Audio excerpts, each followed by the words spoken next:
Le 11 mai 2010, la terre s'est ouverte à Saint-Jude, engloutissant une partie de ce village montérégien. Les sauveteurs ont retrouvé les corps sans vie d'un couple et leurs 2 filles. Les 4 membres de la famille se trouvaient au sous-sol de leur résidence, en train d'encourager les Canadiens de Montréal lorsque le glissement de terrain s'est produit. Celui-ci a laissé un grand cratère et il a aussi avalé 3 voitures et un tronçon de route asphaltée. Montréal n'en est pas à sa première catastrophe terrestre. L'éboulis de Saint-Alban, produit en 1894, a marqué l'histoire.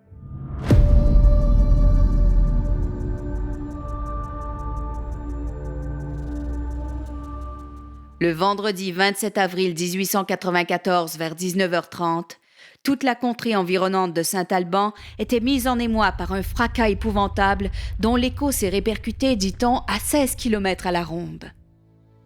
À tous les printemps, la crue des eaux avait l'habitude de ronger la berge formée d'une couche d'argile et de sable. En 1894, les neiges ont fondu beaucoup plus rapidement qu'à l'habitude, ce qui a accéléré le processus d'érosion. L'éboulis a donc emporté environ 1,8 milliard de mètres cubes de terre, ce qui représente 70 fois le stade olympique de Montréal. L'un des événements terrestres les plus catastrophiques, faisant 31 morts, a changé le cours de l'histoire du Québec à tout jamais, il y a 50 ans cette année, soit en 1971. Quand l'électricité est partie, on s'est mis à entendre un énorme bruit. C'est très, très, très bruyant, là, les maisons qui tombent dans le fond d'un trou. On a perdu notre village. On a perdu, des amis. Elle était enceinte de 5 mois, elle attendait un petit bébé. Annie, elle avait 2 ans. L'être humain ne peut rien contre la nature. Elle avait 18 ans le soir du drame. Un peu avant 23 heures, elle dormait au sous-sol. Mais j'entends ma sœur puis ma mère crier en haut, « Monte en haut, dépêche-toi, pose pas de questions. » Au même moment, une scène similaire se déroule un peu partout dans le village de 1300 personnes. Roland Delavoye, la fille du maire, a alors 23 ans. Un coup de téléphone alerte sa maisonnée.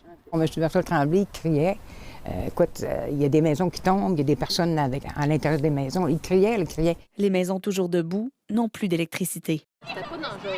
Chantal Arsenault n'avait que 8 ans à l'époque. Moi, je savais qu'il fallait sauver. Je voulais apporter mes petits vêtements de petite fille que ma mère m'avait achetés pas longtemps avant. Robert Bourgeois habitait dans une maison un peu plus loin, en amont. Les souvenirs de cette soirée de ses 13 ans sont intacts. J'ai vu tomber l'autobus de l'Alcan. J'ai vu tomber l'autre auto où la femme se retrouvait sur le toit, de loin. Là. Les citoyens doivent évacuer le village en catastrophe. Tu savais pas si ça allait partir en avant de toi, même si tu avançais, là. Parce qu'à un moment donné, il arrête une voiture qui dit « Dépêchez-vous, allez-vous-en, les maisons sont après de tomber. » La maison à Bourgeois est partie. Ça, c'était mon frère. Le lendemain, 31 personnes sont portées disparues. La lumière du jour révèle l'ampleur du drame qui s'est déroulé sous leurs yeux. Des maisons sombrent toujours dans une épaisse coulée d'argile. Le lendemain matin, quand on a ouvert la radio avec mon ami, là, il nommait toutes les personnes qui étaient décédées. Puis là, il avait nommé Jeannette Landry. Là, j'ai pleuré.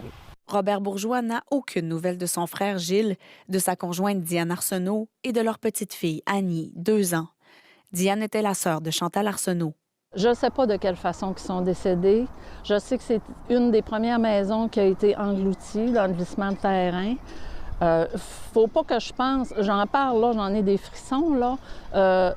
J'espère, Seigneur, qu'ils sont partis très rapidement.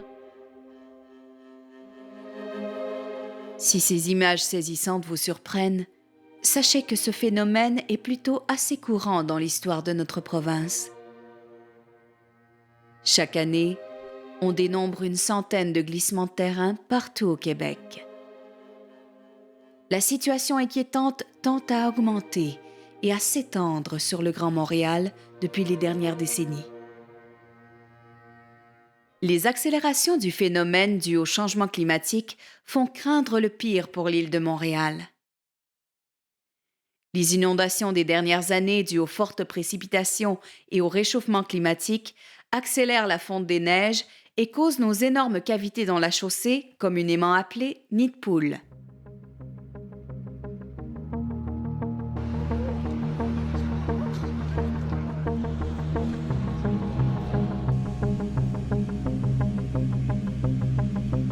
Once again, we're here noticing and noting how the floods across the country are a challenge here in Quebec and elsewhere. We need to make sure that we're continuing to work well, all orders of government, municipal, provincial, and federal, as we are, to ensure that we're keeping people safe and supporting them through these difficult moments. But at the same time, we also have to reflect that with climate change, we're going to see more and more of these extreme weather events more regularly. It means we have to think about adaptation and mitigation and how we're going to move forward together. Selon certains experts, un lien de cause à effet aurait lieu avec la formation des crevasses d'asphalte. Elles seraient à l'origine des glissements de terrain de type urbain. Un phénomène qui semblerait même s'accentuer à un rythme effréné au fil des années. Chaque année, on estime entre 35 000 et 50 000 le nombre de nids de poules. Le nid de poule, qu'est-ce que c'est? Eh bien, c'est une infiltration d'eau qui s'infiltre dans l'asphalte et qui fait en sorte que lorsque la température chute, la glace prend de l'expansion et cause l'affaissement de la chaussée. Ça peut être très dangereux. Est-ce qu'il y a des cas d'urgence? Oui, absolument. Il y a des exceptions. Alors, on va réparer les nids de poules qui sont les gros, les gigantesques, qui peuvent occasionner un problème de sécurité. Donc, c'est sous l'angle de la sécurité publique qu'on va réparer un nid de poule aujourd'hui. On va revenir en temps et lieu pour réparer les plus petits nids de poules. Vous le savez, on est très efficace. L'an passé, on en a réparé 200 000. Donc, si on regarde, si les automobilistes roulent sur un trou comme celui-ci, ils peuvent le signaler parce que là, on parle vraiment de quelque chose qui met en danger la sécurité des automobilistes. Oui. Un nid de poule de la taille de celui-ci, c'est-à-dire qu'il fait à peu près 22 pouces au niveau du diamètre. Oh. En profondeur, on peut remarquer celui-ci, il fait 2 pouces, mais le prochain, juste à côté, on va le mesurer. Il peut aller jusqu'à 6 pouces au niveau de la profondeur. Alors, c'est impressionnant. Ça peut devenir un enjeu de sécurité et c'est pourquoi on va de façon exceptionnelle réparer ces nids de poules-là aujourd'hui. Cela peut effectivement devenir un enjeu de sécurité réel pour les zones urbaines. Vous vous rappelez que le pire s'était produit il y a quelques années sur l'île de Montréal, où 2 voitures avaient été englouties dans un gigantesque nid de poule de 3 mètres qui s'était formé sur l'autoroute 40?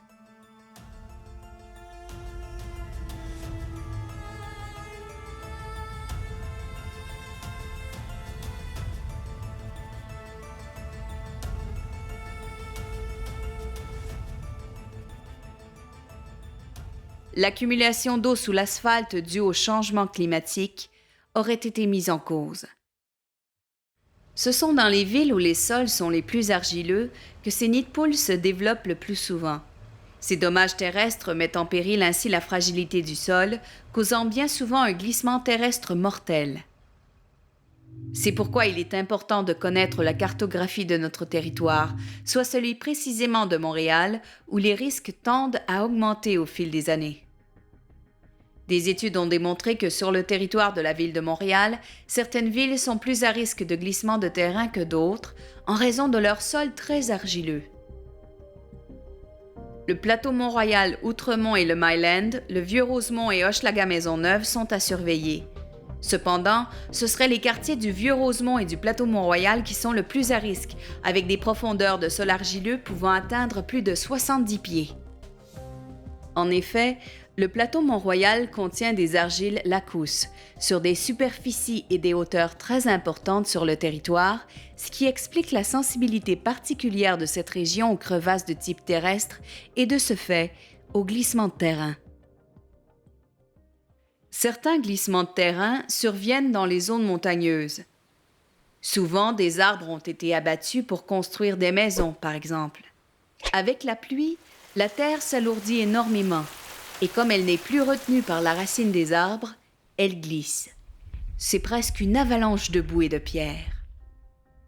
Mais pour bien comprendre l'histoire de la Terre et notre présent, il faut tout d'abord connaître son passé.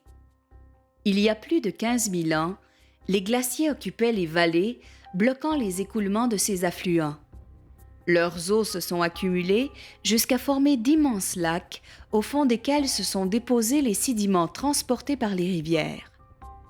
Ils se sont amassés jusqu'à former des couches épaisses d'argile qui sont restées en place après l'assèchement des lacs et qui sont aujourd'hui le siège de grands glissements de terrain au Québec et dans le monde entier. Les argiles sont en effet des roches plastiques, Quand elles sont gorgées d'eau, elles adoptent la consistance d'une pâte. Plus la teneur en eau est importante, plus la pâte se ramollit et plus elle est malléable. Il faut bien comprendre, c'est que les mouvements de terrain, ce sont des phénomènes d'abord complexes et qui durent depuis peut-être des centaines, voire des milliers d'années, puisque sans doute que les glissements de terrain ont été déclenchés à la fin de la dernière glaciation, qui s'est produite il y a 12 000, 14 000 ans, 15 000 ans. Et donc ça montre l'échelle de temps sur laquelle il faut regarder les phénomènes. Ce qu'on observe actuellement, ce n'est qu'un épiphénomène d'une déstabilisation, d'une érosion qui se produit sur des milliers d'années. Les continents se déplacent sans cesse à la surface du globe depuis des millions d'années. La dérive des continents peut être mise en évidence en observant la concordance des éléments du relief de part et d'autre de l'océan Atlantique. Il y a environ 200 millions d'années, tous les continents étaient accolés les uns aux autres et formaient un continent unique, la Pangée.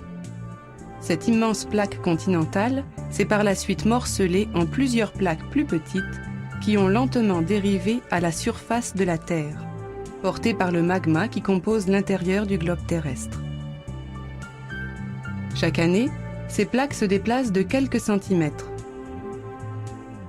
Ainsi, dans 50 millions d'années, la carte du monde aura un tout autre aspect. Les plaques américaines auront dérivé plus à l'ouest, la corne de l'Afrique se sera détachée et l'Australie aura rejoint l'équateur. Après les phases d'accélération, les mouvements peuvent s'interrompre pendant des années, voire plusieurs décennies. Progressivement recouverts de végétation, ils s'effacent du paysage et en même temps de la mémoire collective. On oublie alors le risque auquel on est toujours exposé, car un glissement ne se stabilise définitivement jamais. Autour de vous, des centaines d'hectares de terrain sont en mouvement. Difficile pourtant à un observateur non averti de repérer ces instabilités dans le paysage et pourtant tout bouge, comme le montrent ces différentes instrumentations placées dans le secteur de Montréal depuis des années. À tel point que le solage de plusieurs maisons se fissure à une vitesse effroyable. Pour atténuer l'extension du glissement vers les habitations de Montréal, des travaux de drainage ont été entrepris. Ils n'ont cependant pas permis de stabiliser complètement. Les terrains ont continué d'évoluer de quelques centimètres par an en moyenne. La route a été endommagée à plusieurs reprises et une maison a dû être détruite en 2017. C'est une maison qui était la plus exposée au glissement, qui était tellement exposée au glissement qu'elle commençait à éclater véritablement. Les clés en métal ne jouaient plus leur rôle.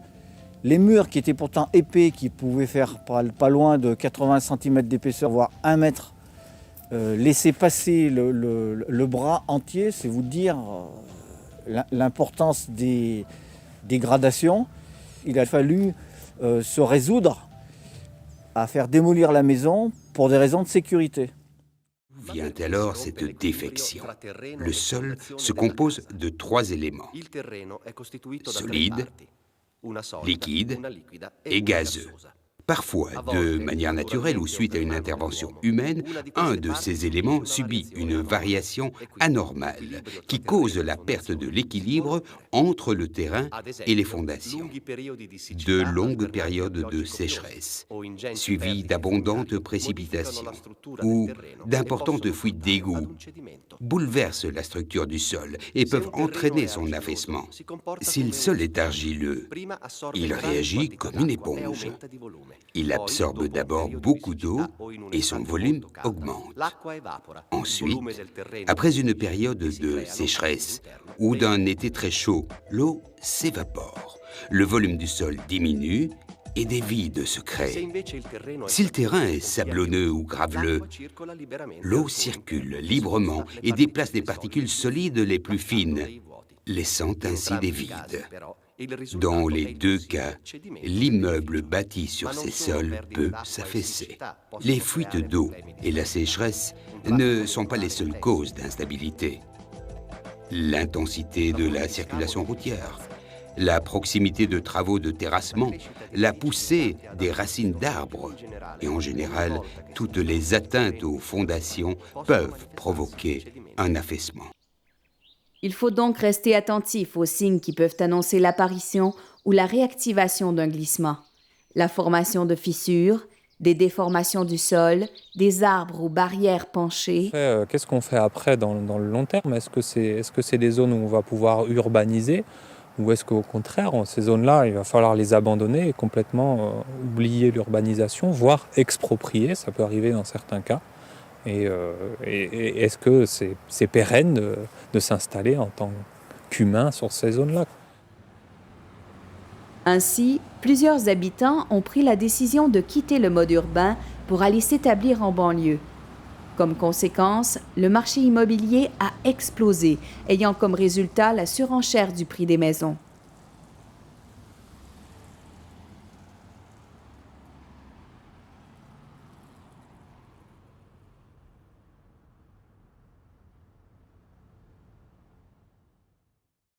La ministre des Finances, Chrystia Freeland, suggère en ce moment des mesures pour réduire la pression que subissent les acheteurs. Entre autres, une taxe nationale de 1% pour les investisseurs étrangers, 300 millions pour convertir des espaces de bureaux vacants en 800 logements, jusqu'à 40 000 $ de prêts sans intérêt pour des rénovations éco-responsables et un remboursement de la TPS sur les propriétés neuves d'un prix maximal de 350 000 $. Ça devrait être une expérience quand même agréable. Tout à fait. Tu as acheté une maison.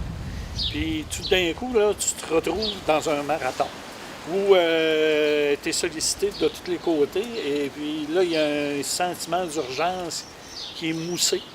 Puis là, comme on dirait, là, un coup, tu as le bras dans le tordeur, ben ça y va.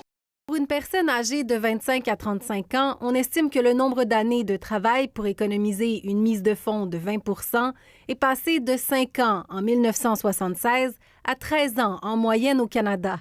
Dans certaines villes comme Vancouver, on parle même de 26 ans, à Toronto, 21 ans et à Montréal, 10 ans. Mais peut-on parler d'inéquité intergénérationnelle?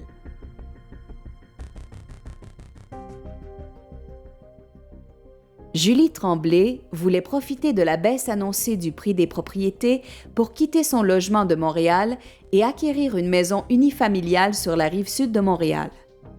Or, lorsqu'elle a fait une offre à la fin mai pour un jumelé à Boucherville, affiché à 331 000 $, un acheteur motivé avait déjà offert 335 000 $.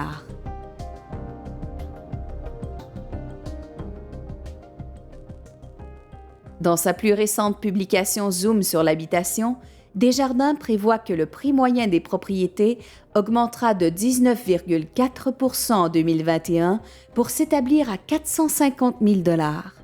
Ce prix était de 377 000 $ en 2020.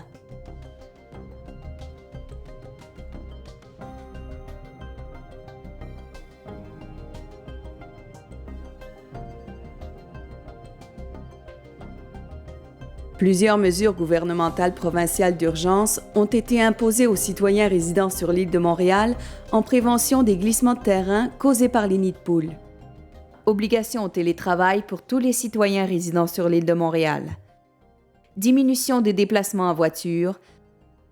Budget prévu pour les citoyens soucieux de réparer eux-mêmes les nids de poules sur leur terrain.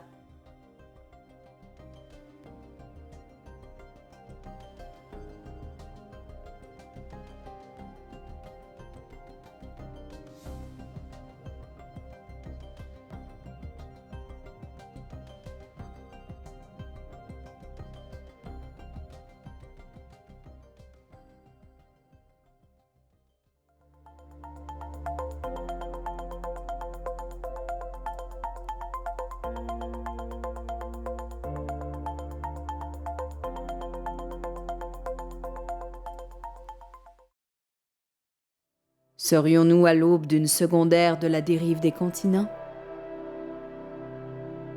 Saurons-nous poser les bons gestes afin d'y échapper? Pourrons-nous nous en échapper? Ou est-ce que l'extinction de la race humaine et animale est inévitable?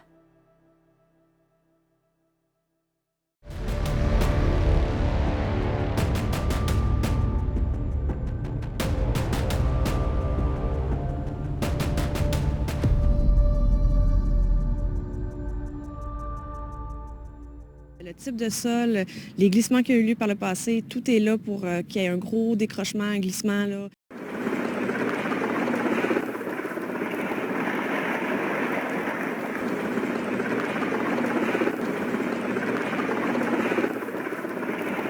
Ma tante, la sœur de mon père, arrive à la maison à moitié nue, tout égratigné en sang partout pour dire c'est la fin du monde, c'est la fin du monde, c'est la fin du monde.